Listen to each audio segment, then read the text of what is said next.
যদি তোমার কওমের লোকগণ হেদায়েত কবুল না করে তবে আমি তাদেরকে সেইভাবে ধ্বংস করে দিব যেভাবে ইতিপূর্বে আদ ও সামুদ জাতিকে ধ্বংস করেছিলাম। অতঃপর হজরত ইউনুস আলাইহিসসালাম তার কওমের নিকট গিয়ে বললেন, হে আমার কওম, তোমরা স্বীকার করে নাও আল্লাহ রব্বুল আলামিন ব্যতীত আর কোনো উপাস্য নেই। আমি তার প্রেরিত রাসূল। তোমরা দেবদেবীর পূজা পরিত্যাগ করে এক নিরাকার ও সর্বশক্তিমান আল্লাহ রব্বুল আলামিনের উপাস্য ও ইবাদত করো এবং আমার উপদেশ ও আদেশ অনুযায়ী কাজকর্ম করো।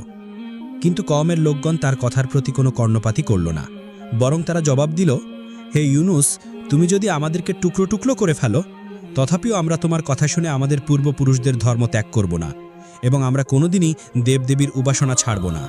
হজরত ইউনুস আলাইহিসসালাম বললেন, তোমরা যে কথা বলছো তা তোমাদের জন্য ভীষণ বিপদের কারণ হবে। তোমরা যদি আল্লাহ রব্বুল আলামিনের প্রতি ঈমান আনো এবং আমাকে নবী বলে স্বীকার করে নাও, এটা তোমাদের দুনিয়া ও আখিরাতের উভয় জাহান্নামের